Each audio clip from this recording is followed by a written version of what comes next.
So I'm now into my 4th year of van life, and it's got to the point now where I know that I'm so committed to this lifestyle. I really love it. I want to do it long term, and I want to make it more of a home. There have been things that have like irritated me over the last 3 years, and I've changed a few little things as I've gone, but it's time for some decent renovations now to make her more of a home for me and a bit more comfortable. So she is a Toyota Hiace Commuter 2012, and my first decision I had to make was, do I renovate Gypsy or do I go and buy something bigger? Now, the big thing for me in the decision making of whether to actually renovate Gypsy in that decision was that she is a Toyota and I'm not a mechanic. I do love to learn and I know some very basics, but I know that Toyotas are probably the most reliable vehicle. The parts are easy to get, they're cheap. Every time a mechanic has looked at Gypsy, they just are like, wow, she's in such good nick. She had only done 66,000 Ks when I bought her. She's done about 186,000 now.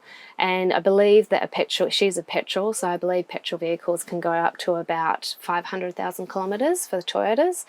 So yeah, I also love the size of her. So when I met Tom with his Toyota Coaster bus, I did consider getting one of those, but there's certain places I love to park up in Gypsy, and I know I wouldn't be able to manoeuvre the bus into those spots. So I really wanted to try and keep the same size, and also probably getting a bit too personal, but I love my own space and I don't anticipate having anyone else in this space. So for me, it's the perfect size. I really wanted to keep this size because she is easy to manoeuvre and I can still park her in places that, you know, a coaster bus or a bigger camper might not be able to get into.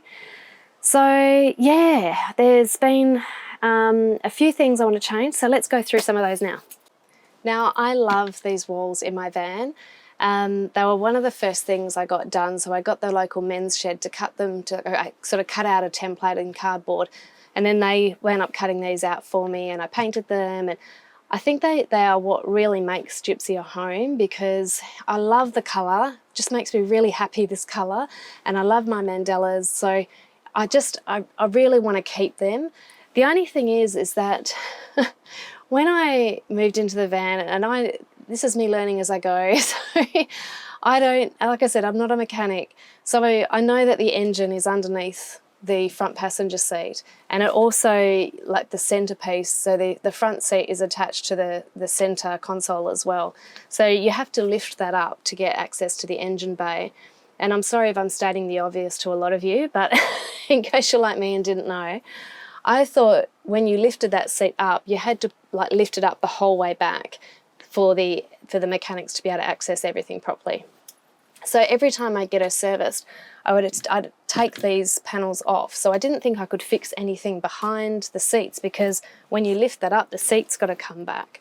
So yeah, I've got these strapped to the front seats and then I take them off. And I have done a bit more research because I've been looking at other van builds and I'm like, what is going on here? All these other people have got fixed things behind the seats. So how are they getting their cars serviced and access to the engine? Anyway, if you think about it, a normal vehicle, you don't lift the hood the whole way up, do you, to service anything? And it's the same with these. So the mechanics only need the seat to lift, you know, so far up. And there is actually a strap that's been next to the passenger seat with these holes in it. And I've always wondered what it is. Okay, so that strap comes down and it holds, you hook it on, the seat onto that, and that's what holds it up when the mechanics are working in the engine, for anyone who didn't know. So that means that I can fix stuff behind these seats with a little bit of space. I don't want to attach it right to where the back of the seat is. So what I'm going to do, so the other thing that irritates me is that because they're only fixed to the back of the seat, they're a bit wobbly. I've got like a thing in between, a piece of wood here that holds them apart, and that always comes out and it just bugs me. I'm going to build a box here which will act as storage but will also act as a seat, and I will also be able to attach this wall to the back of that box. So yeah, it'll have multi-purposes. I don't want it to come too far out. Like I've got my little meditation seat there at the moment, and I think I don't want it to come out much further than that. So it'll probably go up to about here, and I'll have it here because I still want to be able to get access to the engine, the front cab, and I've got my fridge here as well, and so my fridge needs to be able to open. So yeah, that's what we're going to do. Yeah, I've been trying to find a box that's already built to fit size, but I can't find one. So I might second my local men's shed to build that for me again. So when it comes to fixing this panel, I'm going to fix that to the side of this cabinet here, and I'm going to move my battery and inverter. I'm going to build a rack so that I can stack those up, and they will go behind my front seat. And then the wall will come here, so it will hide all that, so people won't be able to see that when they enter the van either. I do obviously need to think about access, you know, because sometimes I need to jump start my battery, although I may get a little switch put on that so that it can jump start, just sort of wake it up. It's a lithium battery thing. Yeah, but also, like, you know, the sparkies and that will need access to it if something ever goes wrong with my solar, etc. So yeah, I think it will be easily accessible enough in the front because you can pull this front seat down. And yeah, I do still have some other stuff here, but there are enough cords. There's enough length with the cords at the moment that I don't think I need a sparky to be able to move that. I think I'll just do that myself. I'll build the rack and then stack it up, and I'll just make sure that I strap them on to the rack properly so that they don't move or anything. So the biggest and most expensive part of my renovations this year are going to be the roof. So when I bought Gypsy, she still had the head lining in this section of the vehicle, and it took me like 2 years to rip that out, and it gave me about another 10 centimetres in height. So I can actually stand in this section, but my head still touches the roof. So, you know, because I'm looking at this long term, I was like, right, I really want to be able to stand properly comfortably in this van. So my options were a pop top or a fibro top.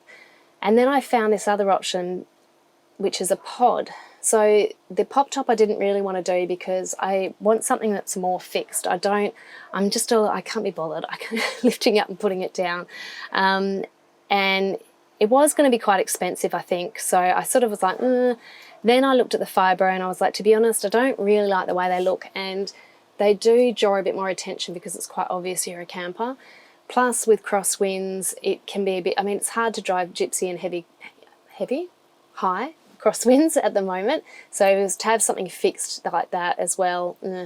So anyway, I found this Australian company that's making these pods, and they're black powder coated aluminium. They only weigh about 60 kilos, and yeah, it kind of looks like a roof rack from the outside. So it kind of makes your vehicle look like a work vehicle. So it's still a bit stealth.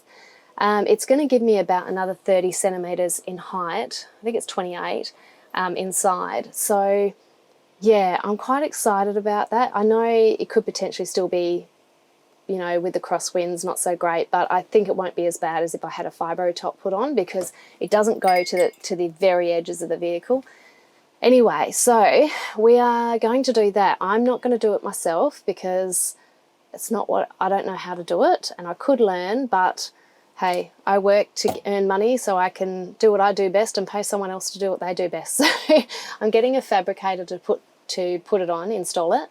So they will cut a hole in the roof, which will probably go to about here, and it goes from about a little bit back from where the door starts to probably about here. So the issue is that when they install it, there is like a rack on either end of the roof pod.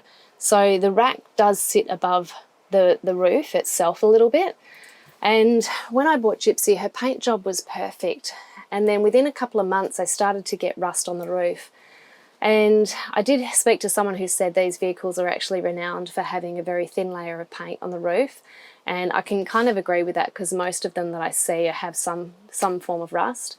So I was going to look at grinding that out myself. I have done it before when it started to get rust, and I just kind of sanded it back. It was surface level. It seems to have gotten like a bit worse in places now. I do park up, you know, it on the water with the ocean breeze a lot, so it probably doesn't help. Anyway, so I found a painter who is going to, obviously he doesn't need to do the whole roof because I'm getting most of it cut out. So he's going to first sand back all the rust, to put some rust proofing on and respray it. So he's going to do that over a 3-day period, and then I'm going to take it out to the fabricators and they're going to install the roof, the pod. So I'm house sitting at my sister's while all that's happening. So it's all quite a tight time frame, but I'm sure it's all going to work fine. But before I do all that, I'll obviously need to take out the rest of this headlining, and I'm at that point, I don't know whether it's just the new year, but I just kind of want to strip everything out of her. So when I go to my sister's, I'm going to take majority of things out of the van, cut back again, because I live such a minimalist lifestyle, and to be honest, I think half the stuff I've got in here I probably haven't used, so I'm still going to do a bit of a clean out there. But yeah, I'll show you now some of the other things I'm going to look at doing next year too, this year.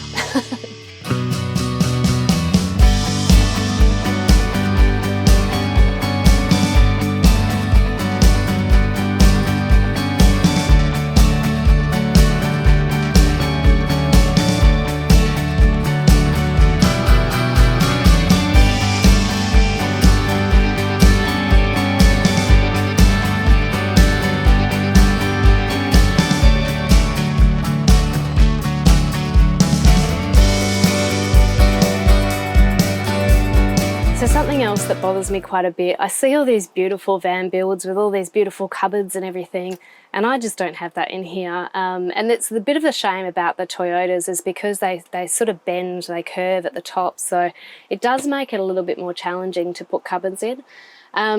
I don't really like that everything I have is exposed here. I would love to be able to, you know, put it away in a cupboard.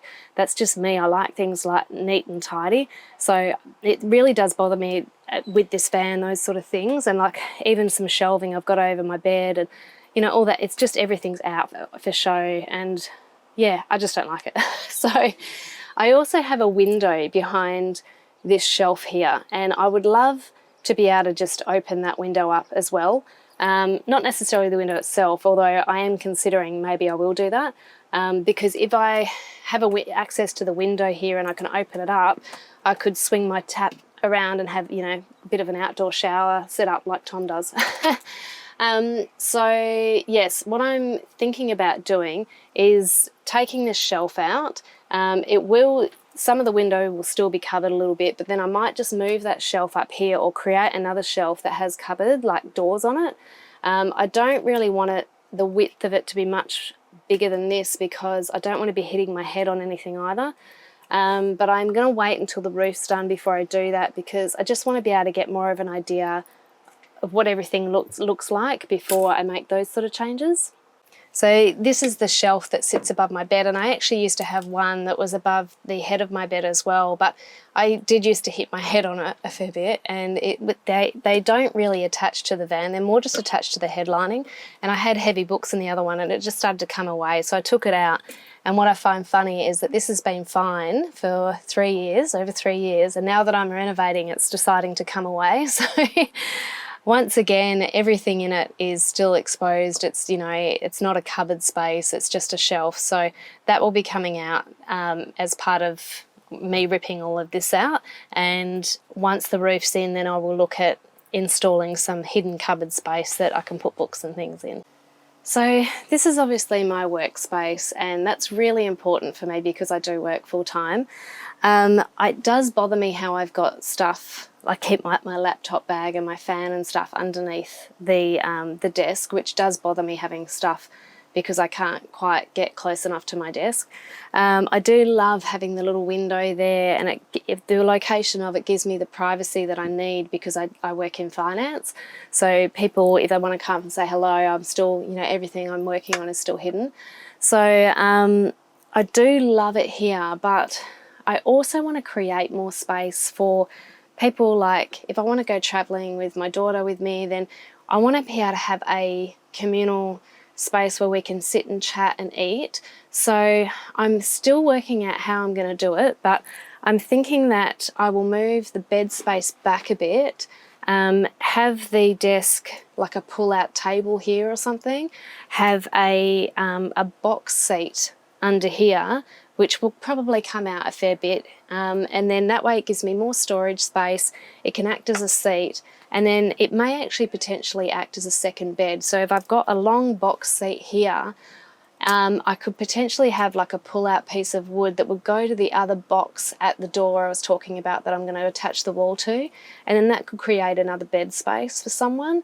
So yeah, that's a work in progress. I'm going to see first how the roof acts. I'm dying to get started on all of this, but the roof's really the first part for me, and then I think as I go to do things, it's taking a bit more thought about doing this area, because I really have to think about the use of space. I still want to be able to keep my drawers so that they're accessible from the inside. So currently my drawers underneath my bed, I can still pull out and access everything I need. So I don't know, if I fill them with clothes, maybe it's not that important and I can open them up at the back. Anyway, I don't know. I'll have to think about all of that. Any suggestions are welcome. So this is the other side, and so when I'm in travel mode, I push my seat back and I strap it to this shelf here so that that stays in place. And obviously it does bother me having a seat that moves around, and it also bothers me that everything is still exposed in this shelf here, and to be honest, it's after 3 years it's kind of coming apart now. So I may have it that that's where my workstation is and I sit in there. Anyway, I'll have a think about that one again. So this is my current setup at the back. I've obviously got some seat space here where I can sit and, you know, overlook the ocean. I've got, it's like a wooden rack under here that creates that bench space. Then I've got my clothes under here, which I could probably reduce a lot of that clothing, to be honest. I've got more storage under here, which is where I keep like my hammock and my rugs and my bathing suit and just some like old paperwork that I need to keep. And then I can actually, I've got like a hook that I can just keep this up so it acts like a little bit of a table if need be. But to be honest, all of it I don't really, like the storage I need, but the rest of it, like the seat and all that, I don't know, it is a bit convenient, but I'm not sure whether I'll keep that because I might enjoy the space inside the van more. So if I do that, I might move my bed space back, which will mean the drawers, because my bed sits on top of those tightened drawers, so they will come all the way back here, and I've just got to decide whether I pull them out here or I pull them out in there. I've got to think about my storage space and where I keep things. Yes, so that's a work in progress. So a couple of other small things I'm going to be doing as well. Well, one of them's not so small. When I get the fabricators to put the pod in the on the roof, I'm also getting a skylight put in. So I love the idea of being able to lie in my bed and look at the stars at night, create more airflow in the van. Yeah, just things like that. So I looked online, another lady, she'd installed a boat hatch on hers. So it's a low profile boat hatch. And this thing's actually quite big. So the fabricators haven't seen it yet, and I don't have confirmation because once I take my solar panels off my roof, they're flexi panels that are marine grade Sikadon. So when I pull them off, they may not survive that. So, and to be honest, so my current roof has got ridges on it. So when I put the panels on there, there's still a bit of airflow underneath them, which I think the panels do need to be able to work efficiently. So I may change and get different solar panels, which obviously, if I get them that they're not flexi panels, then they will be able to see them, and it is obvious I'm a camper then. So I'm still thinking about that, but if I do have to replace the panels, I've got to think about the location of those in comparison to where the skylight's going to go. So anyway, I'm still working that out. It's cutting down to time now. I've only got about a week or so till everything starts. But yeah, so I'm going to get the fabricators to put the boat hatch slash skylight at this end of the roof pod, and then I'll be able to, I'll be able to actually get access to things that I've got on the roof rack as well, and clean my panels a bit easier. Yeah, so that's exciting. I'm quite excited about that, and I can't wait for that to happen because I ordered it online and it's been sitting, it's such a big thing, it's been sitting in the front cab for ages. And the other thing I'm considering is increasing my battery storage. So I don't really need to increase the amount of draw. Like I can draw up to 1,000 or 1,200 watts at a time through my inverter. But what does bother me is the amount of storage. So I could be driving for hours, and it does actually, you know, it really boosts up your battery power when you do that. And so I'd love to be able to store more power, because obviously once you reach 100%, you know, that's your limit.